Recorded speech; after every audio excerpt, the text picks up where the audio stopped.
नमस्कार दोस्तों, welcome two draw academy. ये हमारे हिमाचल दर्पण जो बुक की हमने एक्सप्लेनेशन वीडियोस बनाई हैं और जो नोट्स बनाए हैं उनके ऊपर बने हुए एमसीक्यूज है। जो भी पार्ट एक्सप्लेनेशन में आएगा उसी पार्ट का सेम एमसीक्यू भी दिया जाएगा। तो लाइक, शेयर और सब्सक्राइब करना ना भूलें ड्र एकेडमी को। और चलिए शुरू करते हैं पहला पार्ट।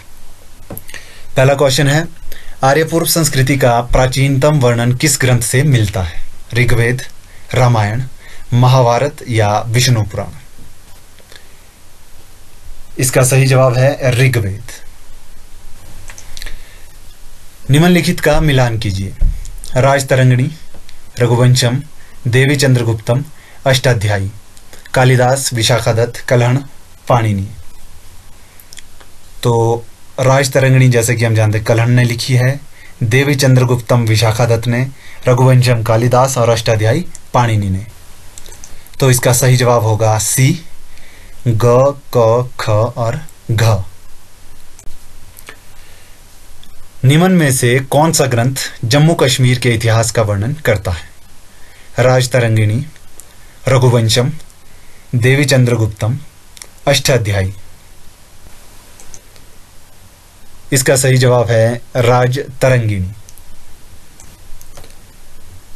हिंद यवन के 21 सिक्के किस जिले से प्राप्त हुए? सोलन, हमीरपुर, बिलासपुर या कुल्लू? इसका सही जवाब है हमीरपुर। हिंद यवन, जिन्हें हम इंडो ग्रीक्स के नाम से भी जानते हैं, उनके 21 सिक्के हमीरपुर जिले से प्राप्त हुए हैं। और गांव का नाम आप कमेंट में जरूर बताएं कि किस गांव से वो प्राप्त हुए हैं। इसमें जो इंडो ग्रीक्स हैं, जो कि हमने अपनी एक्सप्लेनेशन वीडियो में भी बताया था, वो अपोलोडोट्स के सिक्के हैं। अपोलोडोट्स कौन था? अपोलोडोट्स 1 जो 180 ईसा पूर्व से 160 ईसा पूर्व या 174 ईसा पूर्व से 165 ईसा पूर्व, इसमें कोई क्लैरिटी नहीं है इतिहास में, तो ये थोड़ा सा इसमें वेरिएशन रहता है।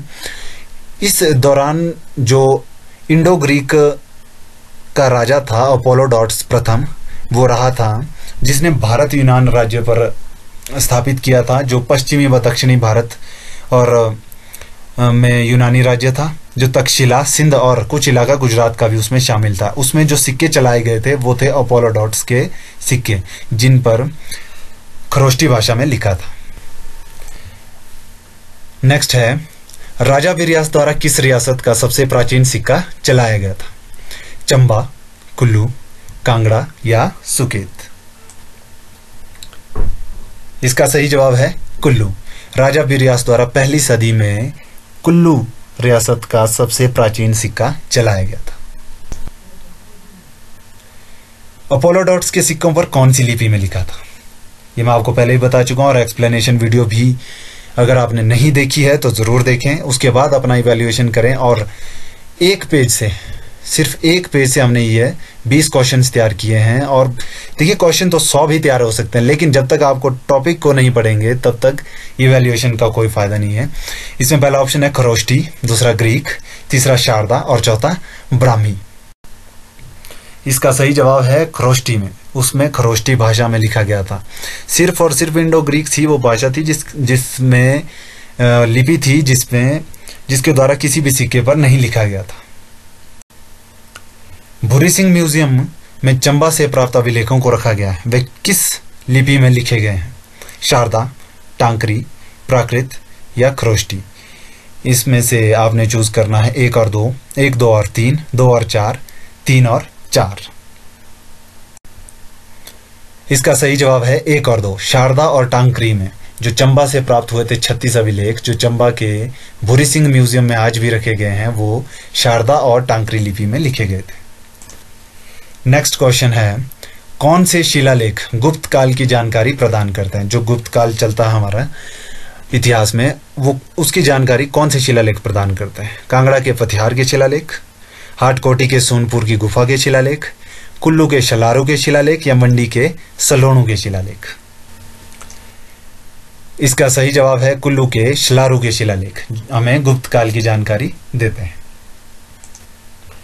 नेक्स्ट क्वेश्चन है, टॉन्स यमुना नदी के संगम पर स्थित जौनसार वावर क्षेत्र में किस राजा के काल के शिलालेख प्राप्त हुए हैं? समुद्रगुप्त, चंद्रगुप्त, अशोक या बिंदुसार? इसका सही जवाब है अशोककालीन। ये अशोककालीन शिलालेख प्राप्त हुए हैं टॉस यमुना नदी के संगम पर स्थित जो जौनसार क्षेत्र है, जो उत्तराखंड में पड़ता है, वहां पर। निर्मण में महासामंत समुद्रसेन का ताम्रपत्र है, वह किस शताब्दी का है? छठी, सातवीं, आठवीं या नौवीं शताब्दी का? तो इसका सही जवाब है 7वीं शताब्दी का है, जो निर्मण के महासामंत समुद्रसेन द्वारा बनवाया गया ताम्रपत्र है। नेक्स्ट है, हिमाचल की वंशावलियों की तरफ सर्वप्रथम किसने काम किया था? देखिए, वंशावलियों की तरफ सर्वप्रथम किसने काम किया था? अगर आपने हमारी एक्सप्लेनेशन वीडियो नहीं देखी है तो ज़रूर देखें, जिसका लिंक डिस्क्रिप्शन में है। कनिंघम, मूरक्राफ्ट, फॉस्टर या हारकॉट? तो इसका सही जवाब है मूरक्राफ्ट। देखिए, मूरक्राफ्ट ने सर्वप्रथम वंशावलियों की तरफ काम किया था या ध्यान आकर्षित किया था, लेकिन सबसे ज़्यादा वंशावलियां हिमाचल की ढूंढी है कनिंघम ने, याद रहे। नेक्स्ट है, कनिंघम ने किस राज्य की वंशावलियां खोजी? कांगड़ा, नूरपुर, मंडी सुकेत, चंबा या उपरोक्त सभी? तो इसका सही जवाब है उपरोक्त सभी। जैसा कि मैंने आपको पहले ही बताया था, कनिंघम ने हिमाचल प्रदेश में सर्वाधिक वंशावलियां खोजी हैं। नेक्स्ट क्वेश्चन है, कुल्लू की वंशावलियां किसने खोजी? जो कुल्लू का राजघराना है उसकी वंशावलियां किसने खोजी थी? हारकॉट, मूरक्राफ्ट, आर्चर या थॉमस कॉरियाट? इसका सही जवाब है कैप्टन एपीएफ हारकॉट ने कुल्लू के राजघराने की वंशावलियां खोजी थी। नेक्स्ट है, टॉलमी ने हिमाचल में किस क्षेत्र का वर्णन किया है? औदुंबर, कुलिंद, कुलुटा, त्रिगर्त? अगर आप इन प्राचीन नामों से क्षेत्रों को आप याद नहीं रख पा रहे हैं तो इसका सबसे आसान तरीका यह है कि आप इस समय ये स्थान कहाँ हैं वो सबसे पहले याद कर लीजिए। त्रिगर्त कांगड़ा, औदुंबर हमारा पठानकोट और जो पंजाब के साथ का लगता हुआ नूरपुर वाला क्षेत्र है बाहर का, वो सारा इसमें आता है जलंधर तक का। उसका कुलुटा कुल्लू हो गया। कुलिंद हमारा जो यमुना नदी का क्षेत्र है वो कुलिंद है। तो आपको ये पता होना चाहिए कि इस समय ये क्षेत्र कहाँ है, तो याद रखने में आपको आसानी होगी। इसका सही जवाब है कुलिंद क्षेत्र का वर्णन टॉलमी ने किया था। मूर्तियों पर उत्कीर्णित पुरालेखों में सबसे प्राचीन लेख किस मूर्ति का है? भरमौर का लक्ष्मण देवी की मूर्ति का, हाटकोटी में दुर्गा की मूर्ति का, निर्मण में मंजुनी देवी की मूर्ति का, या इनमें से कोई भी नहीं है? इसका सही जवाब है भरमौर का लक्ष्मणा देवी की मूर्ति पर उत्कीर्णित पुरालेख जो 7वीं सदी का है। नेक्स्ट क्वेश्चन है, निर्मण में मंजुनी देवी के धातु के बने मुखौटे पर कौन सी शताब्दी के अंकित पुरालेख हैं? जो कि एक काफी अच्छा स्रोत है हमारे इतिहास का। मंजुनी देवी के धातु के बने मुखौटे पर एक पुरालेख है, या किस सदी का ये आपने बताना है, 7वीं, 8वीं, 9वीं या 10वीं? इसका सही जवाब है 9वीं सदी का। नेक्स्ट क्वेश्चन है, महाराजा संसार चंद के समय हिमाचल की यात्रा किस अंग्रेज ने की थी? जॉर्ज फॉरेस्टर, जेम्स बैली फ्रेजर, अलेक्जेंडर या विलियम मूरक्राफ्ट ने? वैसे तो अगर आपको इनका कालक्रम याद होगा तो आप आसानी से बता सकते हैं। इसका सबसे आसान तरीका है राजाओं का कालक्रम याद रखिए, और अंग्रेजों के आने का कालक्रम तो वैसे भी आसान है, उसे याद रखिए और उनका मिलान कीजिए और सही जवाब आपके सामने होगा। इसका सही जवाब है जॉर्ज फॉरेस्टर।